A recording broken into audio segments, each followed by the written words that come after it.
Est-ce que c'est l'essence profonde? J'ai envie de dire là comme ça, c'est la quête d'une vie déjà.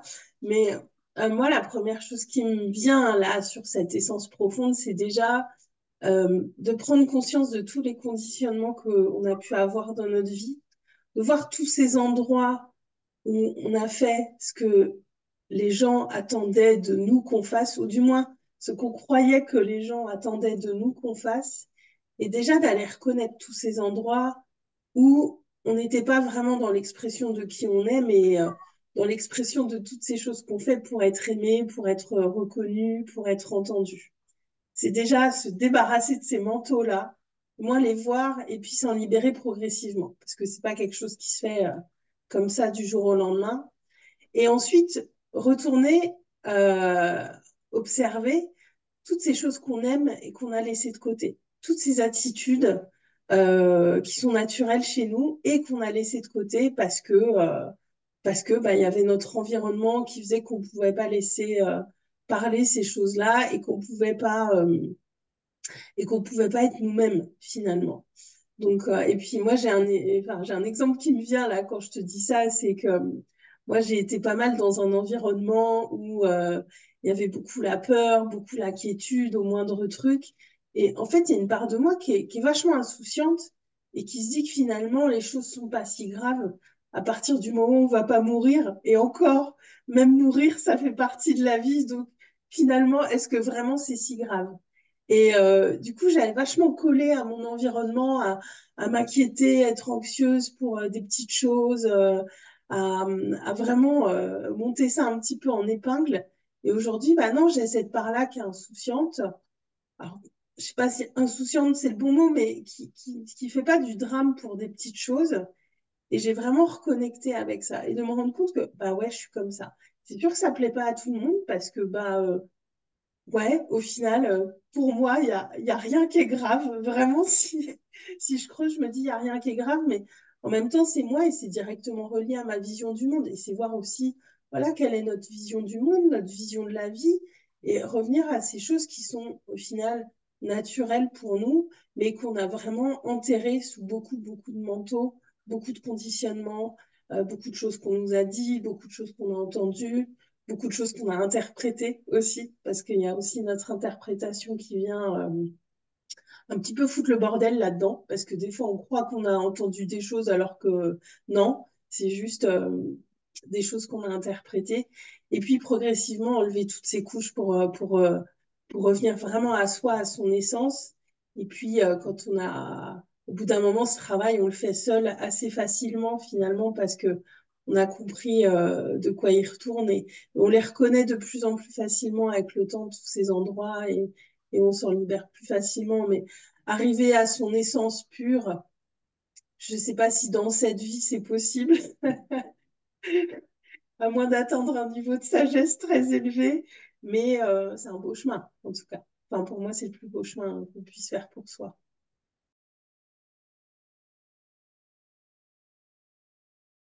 Je pense qu'on peut réussir dans le business en faisant ce qui marche, en faisant ce qui fait vendre, en faisant ce qu'il faut faire, entre guillemets. Je pense que ça marche, mais je pense pas que ça marche durablement. Et si on n'est pas vraiment dans ces choses où on exprime pleinement qui on est, où on est relié à cette passion, à ce qui nous passionne, bah, ça va pas s'inscrire dans la durée en fait. Et quand je parle d'être dans son essence, c'est autant important dans la vie, parce que je pense qu'on est beaucoup plus heureux, beaucoup plus épanoui quand on est quand on s'inscrit là-dedans. Et dans le business, c'est pareil. On va s'épanouir et on va pouvoir durer uniquement si on est relié à ça, parce que là, on est vraiment dans la passion, dans l'amour de ce qu'on fait. Et toi et moi, on sait très bien que peut y avoir des feux de paille, hein. Il y en a qui ont des réussites rapides et ça existe. C'est pas une légende. Par contre, un vrai business, c'est un business qui dure et, et surtout, c'est l'humain qui est au centre du business quand même. Il y a nous, il y a les clients, enfin, c'est l'humain qui est toujours au centre. Et si on veut que ça s'inscrive dans la durée, pour moi, c'est indispensable parce que sinon, à un moment, ça craque. ça lâche forcément parce qu'on s'éloigne du plaisir, on s'éloigne de l'amour de ce qu'on fait, on s'éloigne de la passion, on s'éloigne de la satisfaction, on s'éloigne de toutes ces choses-là. Il ne faut pas oublier que l'entrepreneuriat, ça demande des efforts, ça demande du travail, ça demande beaucoup de résilience, ça demande beaucoup de qualité qu'on ne peut développer dans la durée que si vraiment on est connecté à ça. Sinon, ça peut fonctionner, c'est juste ça durera pas. Voilà. Mais après, j'ai envie de dire, c'est presque des choix, hein. Il y en a qui vont faire ce choix et qui savent que ça durera pas, mais si on veut vraiment que notre entreprise, elle fasse partie de notre légende personnelle, c'est ça qui fera la différence.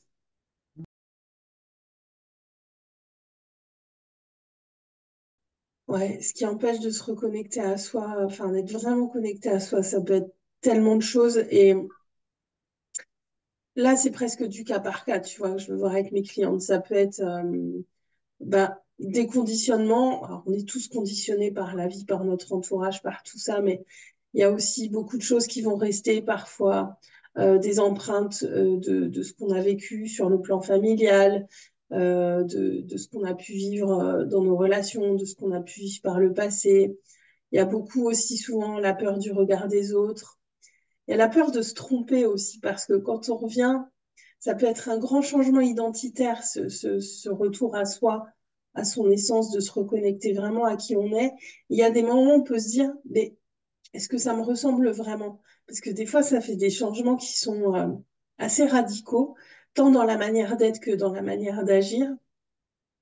Et ça peut venir créer du doute.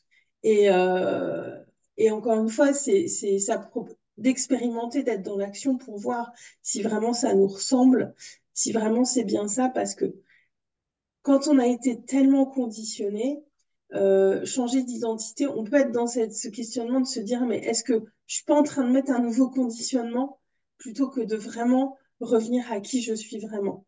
Et ça, c'est ce que je fais essentiellement en individuel, parce que c'est le cœur de mon travail et c'est d'aller vraiment voir toutes ces choses-là. Est-ce que vraiment là, je suis au bon endroit? Euh, et est-ce que je suis pas en train de remettre des conditionnements? Donc il y a ça et puis il y a beaucoup la peur du jugement, la peur du regard des autres, parce que quand on change, les gens le voient, sauf que en réalité on change pas. On devient plus soi. C'est des choses qu'on cachait avant, donc fondamentalement on change pas. Mais pour le regard extérieur on change. Donc il y a la peur de perdre des gens, il y a la peur de perdre un petit peu ce qui constituait notre vie jusque-là. Et j'ai envie de dire, c'est normal d'avoir ces peurs-là, mais de voir aussi tout ce que ça va nous amener de plus beau, de mieux. Et puis, on n'a pas besoin de laisser tout derrière soi non plus. Il y a plein de choses qui peuvent rester telles qu'elles sont. C'est juste qu'on va surtout les vivre différemment, les appréhender différemment et en étant vraiment dans cette vérité de soi à soi, alors, j'utilise rarement ce mot, mais dans cette vraie authenticité d'abord de soi à soi.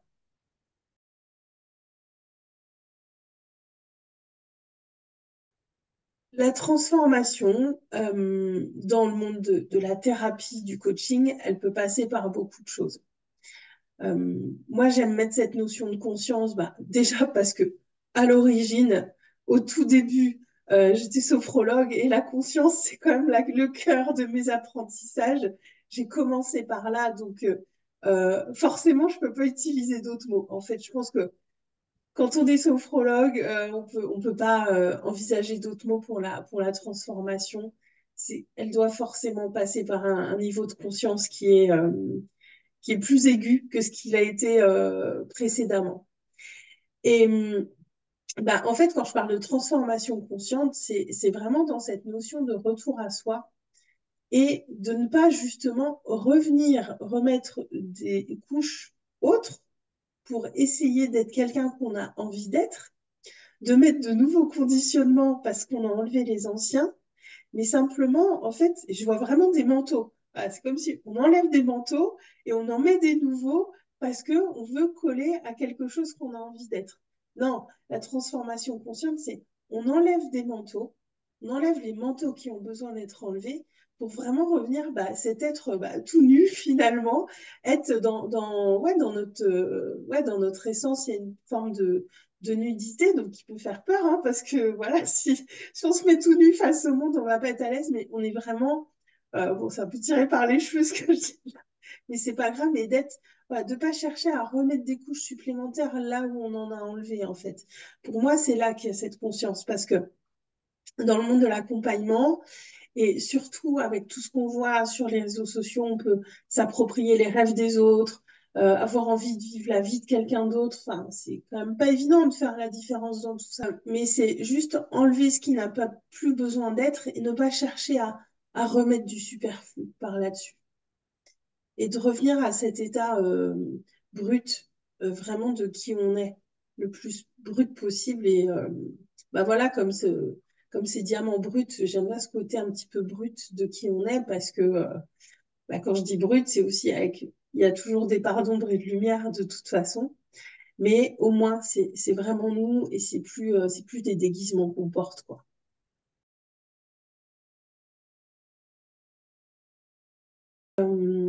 Aujourd'hui, il y a beaucoup de gens qui se forment à la va-vite sur Internet, voire qui n'ont pas de formation et qui démarrent dans le monde de l'accompagnement et qui n'ont pas de problème avec ça.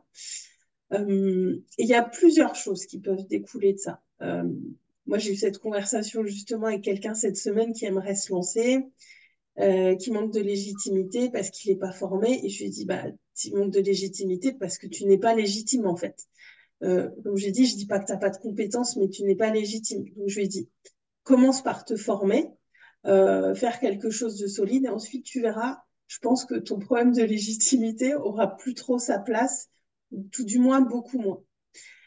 Donc ça, c'est la première chose, c'est que, enfin, je pense qu'il y a des gens qui veulent se lancer et qui n'arrivent pas à se lancer, justement parce qu'ils n'ont pas de formation solide, et ils vont chercher des problèmes partout. Mais qu'est-ce que j'ai qui va pas? Et quelle stratégie je dois adopter? Qu'est-ce que je dois faire? Non, en fait, tu dois juste avoir une formation qui tient la route, qui te permet voilà, d'avoir cette solidité émotionnelle, qui te permet de dire que tu peux accompagner des gens sans douter en permanence de tes compétences, parce que tu n'as pas du tout pu expérimenter.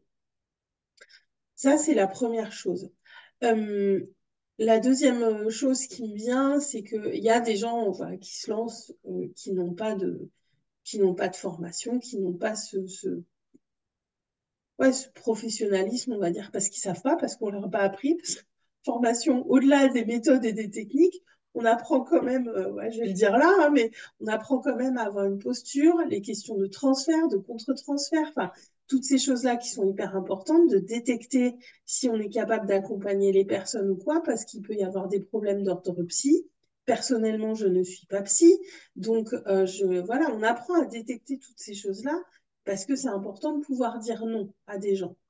Et si malgré tout, ça se fait, qu'on fait les choses sans être formé, qu'on a en face de nous des personnes qui peuvent arriver avec des choses très lourdes, c'est dangereux à plusieurs titres. C'est dangereux pour nous parce que peut y avoir ces questions de transfert, de contre-transfert qui peuvent être, ça peut faire mal quand même, clairement. Et puis, on va mettre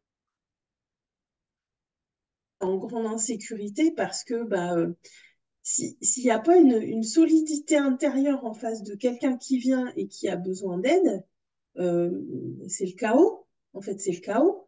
Et on n'est pas là, enfin, on est là pour résoudre ce chaos que les gens vivent et pas pour en créer plus, en fait.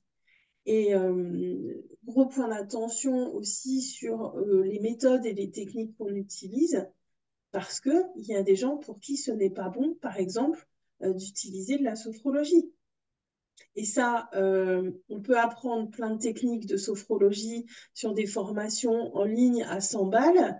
Par contre, avoir conscience que quelqu'un qui a eu des troubles dissociatifs, c'est certainement pas un bon candidat pour faire de la sophrologie. Mais ça, c'est des gros points d'attention. Et je dis ça, je l'ai vécu, hein. J'ai eu une cliente qui a eu des troubles dissociatifs et je lui ai dit, on ne fera pas de sophro, déjà, ça c'est clair et net. Et puis, est-ce que tu as un suivi psy à côté? Si la réponse est oui, on peut démarrer avec un objectif précis sur vers quoi où je peux l'emmener. S'il n'y a pas de suivi psy à côté, moi, c'est mort. Parce que les gens qui ont un trouble dissociatif, c'est pas mon métier, en fait. Je suis pas psy. Donc, il y a beaucoup de points de vigilance. Alors, les conséquences, elles peuvent être très larges. Il peut y avoir plein de cas de figure. Mais j'ai quand même envie de dire que globalement, les gens qui n'ont pas de formation solide, euh, ils vont avoir des difficultés à se lancer parce qu'ils vont avoir ce vrai problème de légitimité.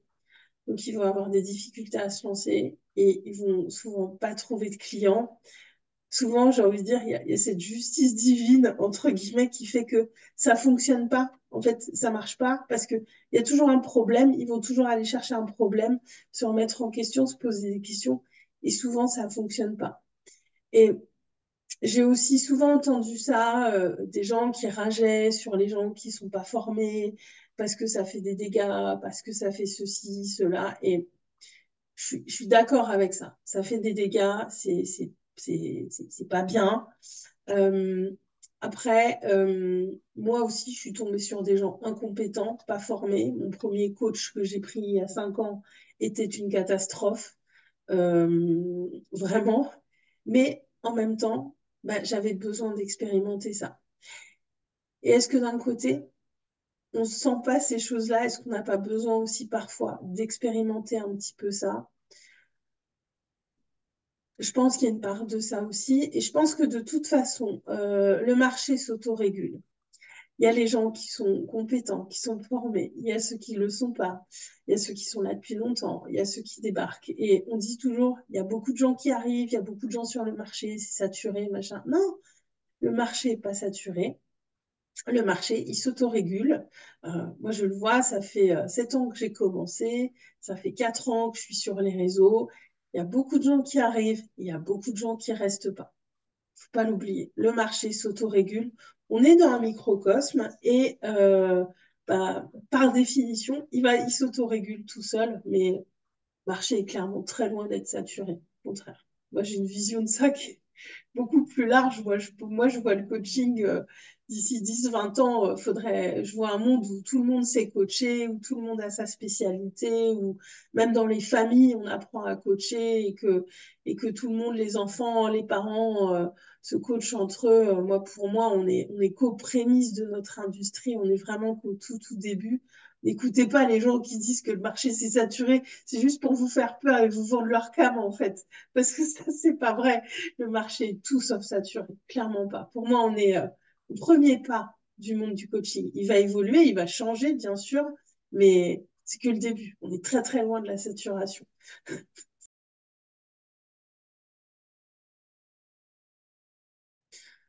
Moi, première chose que j'ai envie de dire, le mental n'est pas à foutre à la poubelle non plus. On dissocie les deux, on dit faut pas écouter le mental. Alors, je suis de manière générale d'accord avec ça.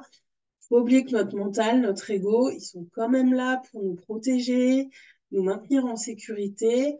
En tant qu'humain, et dans le monde dans lequel on vit, on en a quand même besoin. Donc tout n'est pas à foutre à la poubelle avec le mental. Ça, c'est la première chose. Et ben, tout ça, en fait, pour faire cette différence-là, de mon point de vue, ça passe par l'écoute de ce qui se passe dans le corps. De vraiment, et ça encore une fois, c'est quelque chose on va apprendre à vivre avec, à écouter tout ça et à revenir à ces sensations qu'on peut avoir dans le ventre, qu'on peut avoir dans le cœur, qu'on peut avoir dans la gorge, tous ces petits signaux du corps que personne ne nous apprend à écouter. Hein, on ne nous apprend pas ça à l'école, hein, clairement. En Occident, on nous apprend à prendre soin de notre corps que quand il nous fait mal. Donc déjà, revenir à une écoute du corps au quotidien, en fait, et ressentir toutes ces sensations qu'on va avoir et qui viennent nous donner beaucoup de réponses. Et ça, c'est assez facile à faire. C'est vraiment à la portée de tout le monde. C'est juste, encore une fois, une question de niveau de conscience, de prendre, ouais, pourquoi pas s'astreindre tous les jours à se dire, bah, je prends 5 minutes pour écouter mon corps. Qu'est-ce qui se passe? Est-ce qu'il y a des endroits où j'ai une petite douleur, une petite tension? Est-ce qu'il y a un endroit où, au contraire, je sens une sensation de chaleur, quelque chose d'agréable? Et venir identifier tout ça. Ce qui fait que quand on va être dans des moments où on a, par exemple, une décision à prendre ou ce genre de choses, on va être capable très rapidement de se mettre dans cette écoute du corps et de venir distinguer entre, bah voilà, là c'est ma tête qui est en train de répondre, ou là c'est mon essence profonde. Notre essence, ça part d'abord par le corps, ça peut être aussi des fulgurances qu'on va avoir, des idées comme ça qui popent dans la tête, mais qui sont pas de l'ordre du mental. Le mental, c'est quand on commence à se poser des tas de questions, à poser les pour, les contre, enfin, toutes ces choses-là, que ça, on nous apprend bien à faire, par contre. Et encore une fois, je dis pas qu'il faut jeter ça à la poubelle, mais trouver cet équilibre entre les deux. Savoir si voilà, comment notre corps réagit. Et un exemple très concret qui parlera à tout le monde, c'est quand on rencontre une nouvelle personne et qu'on dit je la sens pas, cette personne-là, ou ça. Là, on sent un truc dans le corps. Ça, on l'a tous vécu. Et de se reconnecter à ça quand il y a un truc qu'on sent pas. Moi, j'aime bien dire ça, hein, si je le sens pas, je le fais pas. Et on a plein d'expressions de la vie courante comme ça qui nous ramènent au corps, mais on fait pas le lien, on fait pas sens, mais ouais, de vraiment revenir à ça et ça peut, ouais, 5 minutes de pleine conscience, de scan corporel. Ça semble éclater au sol parce qu'on l'a tellement entendu, mais en vrai, c'est hyper puissant de faire un petit scan corporel tous les jours et de venir écouter ce qui se passe, quoi, et de se relier à ça.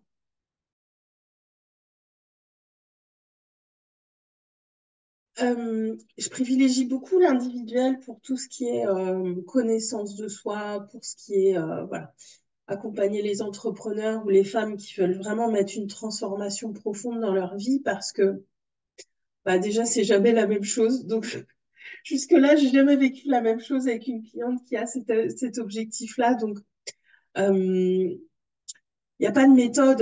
Enfin, j'applique pas. C'est pas première séance, il se passe ça, deuxième séance, il se passe ça. J'ai un fil rouge. Je sais toujours où j'emmène les clientes, mais je sais jamais euh, exactement à quel moment il va y avoir ce moment magique où elle comprend ce truc que moi je vis depuis un moment et on va passer à l'étape suivante. Euh, je ne me vois pas à l'heure actuelle transposer ça au collectif et honnêtement, j'en ai pas envie parce que j'adore ces moments qu'on passe à deux, ces moments magiques, ces moments où, enfin, tous ces temps où je fais vraiment du sur-mesure.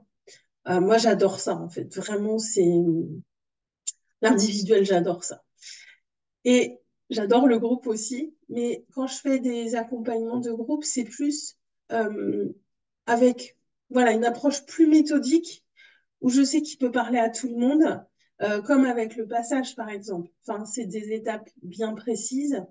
C'est vraiment quelque chose que j'ai créé, que j'ai développé seul après avoir bien ramé avec ces histoires de bilan de fin d'année, de planification.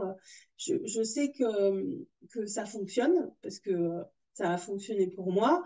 Ensuite, je l'ai lancé en accompagnement collectif. Ça fonctionne pour mes clientes. Et il y a une vraie méthodologie. Et moi, à l'heure actuelle, tout ce que je me vois proposer en groupe, c'est qu'il y a une méthodologie précise derrière et qui emmène les gens au même rythme. Et j'ai envie de dire, c'est là, on va peut-être moins vers un objectif que sur un mode de fonctionnement, sur quelque chose qui va vraiment leur permettre d'avoir ouais, du pas à pas. Chose que je ne fais pas du tout en individuel, du pas à pas. J'amène pas une méthode, j'amène pas des choses, on est vraiment sur ces connexions où vraiment j'adapte tout en fonction de mes clientes en individuel. L'objectif n'est pas le même en fait. L'objectif n'est pas le même du tout. C'est comme en présentiel, quand je fais de la formation à la prise de parole, il y a une vraie méthodologie que j'ai expérimentée, que je connais. Moi, j'ai vraiment deux approches complètement différentes entre l'individuel et le groupe. Peut-être qu'à terme, je ferai de la transformation de soi en collectif. Je ne sais pas, mais en tout cas, aujourd'hui, c'est pas à l'ordre du jour.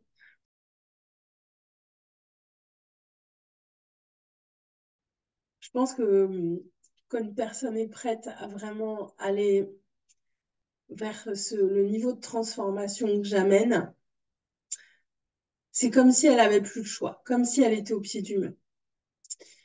il y a un peu ce côté j'en ai marre. Il y a un peu ce truc aussi où elle vit encore des schémas répétitifs et où elle se dit qu'elle veut en sortir. Et que même si elle les a compris, bah, elle n'arrive pas à en sortir par elle-même. Il y a beaucoup de choses qui vont revenir comme ça, de la répétition, en fait, soit dans les attitudes, soit dans les situations, dans les pensées aussi, dans toutes ces choses-là. Et vraiment un espèce de ras-le-bol, de dire non, mais là, je veux plus, en fait. Là, c'est fini. Je décide que c'est fini. Euh, Quoi qu'il arrive, là, c'est fini. Je veux vraiment passer à autre chose et vraiment aller vers ce changement d'identité. C'est vrai qu'au départ, on ne comprend pas bien ça, ce que c'est ce changement d'identité, mais d'aller vraiment vers un changement identitaire profond. Il y a ce côté où on n'en peut plus et on n'en veut plus, surtout. Consciemment, on ne veut plus. Et on est prêt aussi. On a pris conscience qu'il va y avoir des conséquences qu'il faudra assumer. Je pense notamment sur le plan relationnel, hein, parce que quand on se transforme beaucoup, nos relations vont beaucoup bouger aussi, que ce soit familial, amical, ça peut être dans le couple aussi, avec les enfants, et être prêt à ça. Quelqu'un qui veut changer, mais qui n'est pas prêt à avoir les éventuels effets collatéraux, qui peuvent être très positifs aussi, quand même, euh, c'est qu'il n'est pas vraiment prêt. C'est avoir cette conscience que bah, il y a toujours les deux faces d'une même pièce finalement. Il y a des polarités dans tout dans la vie.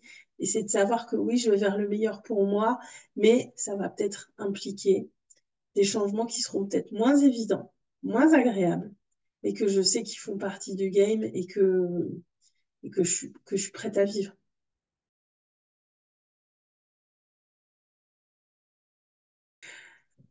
Ma définition de la spiritualité, c'est d'abord d'être connecté à la vie, en fait. Pour moi, la spiritualité, ça peut être un peu perché des fois, mais en vrai, la spiritualité, c'est pas ça. La spiritualité, c'est être au contact de la vie, de ce qu'elle nous emmène, euh, d'être au contact de la nature aussi. Pour moi, aller dans la nature, marcher en forêt, pour moi, c'est un truc qui est profondément spirituel. Il n'y a rien de plus spirituel que la nature, à mon sens. Donc, c'est observer la nature, passer du temps dans la nature quand on peut. Et c'est aussi avoir ce sens, cette conscience qu'il y a quelque chose bah, qui nous dépasse, qui nous appartient pas, qui échappe complètement à notre contrôle, mais qui fait qu'au final, il y a une perfection sacrée en toute chose.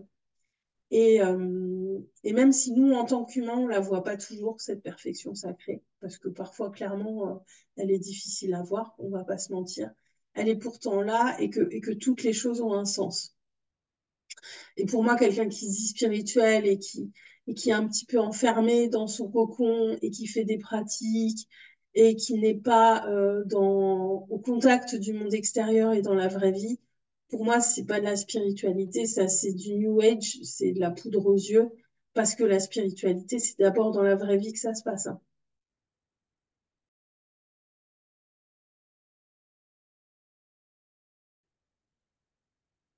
Le changement va impliquer des moments de transition qui peuvent être extrêmement inconfortables.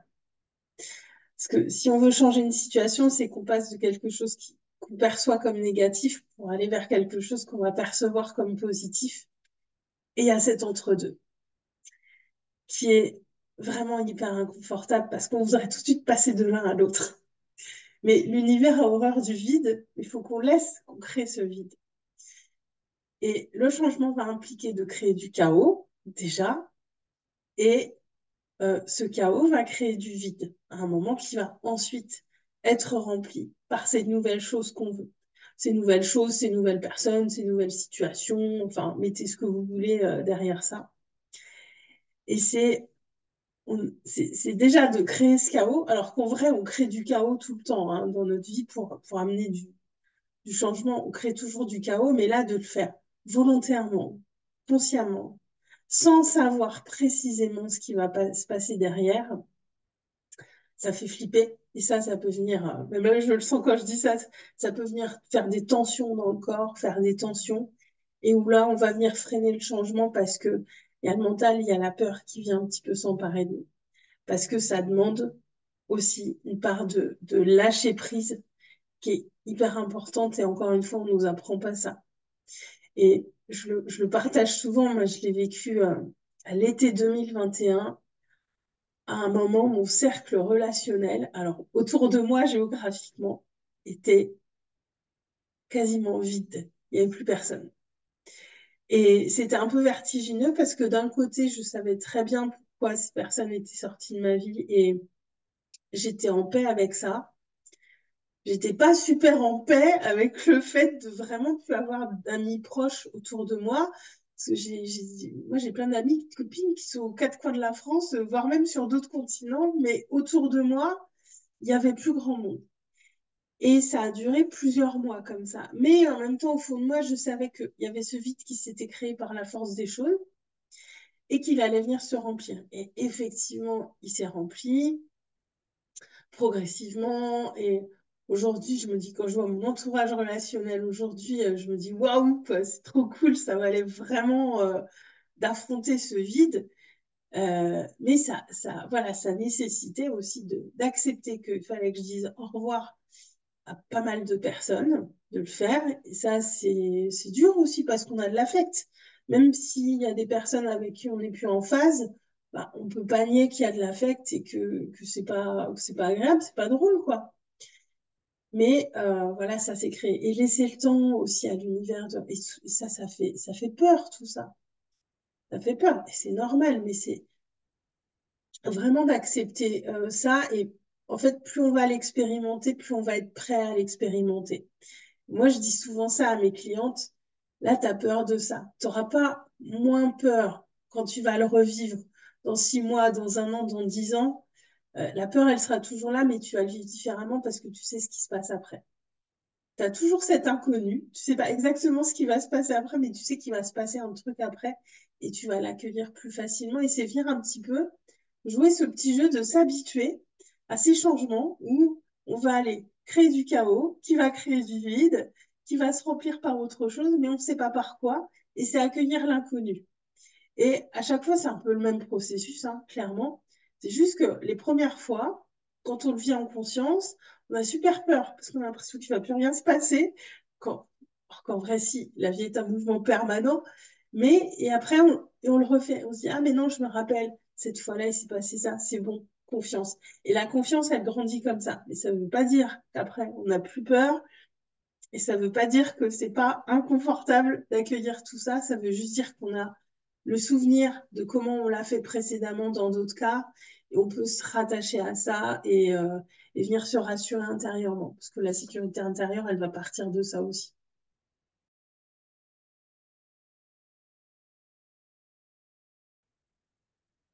Le tangible et l'intangible ne peuvent pas aller l'un sans l'autre. On est des êtres spirituels incarnés dans la matière. Et en fait, tout est dit dans cette phrase. Dans cette phrase, tout est dit. C'est 50-50. Et on peut faire tous les rituels, toutes les visualisations, se répéter toutes les affirmations qu'on veut. Et ça, je le dis, je le répète et je le répéterai toujours. Si on fait rien dans la matière, si on ne passe pas à l'action, il se passera jamais rien. Parce que on est incarné dans la matière. Et par définition, c'est à nous aussi de faire les choses. Et on est des co-créateurs avec la vie. On est co-créateurs. Et le co, il est hyper important. La vie ne va pas mettre sur notre chemin des choses si elle sent qu'on n'est pas à l'écoute, qu'on ne vient pas agir à son service. La vie est à notre service, mais on est aussi au service de la vie. Tout ça, c'est dans les deux sens que ça se passe tout le temps. Et quelqu'un qui va être dans l'action permanente, sans ce retour à soi, à un moment, ça va buter, ça va plus fonctionner. Et à l'inverse, Quelqu'un qui est juste chez lui à méditer, à attendre que les choses arrivent, à un moment, ça craque aussi, ça fonctionne pas, en fait. C'est... Mais ouais, je crois que tout est dit dans cette phrase, en fait. On est des êtres spirituels incarnés dans la matière.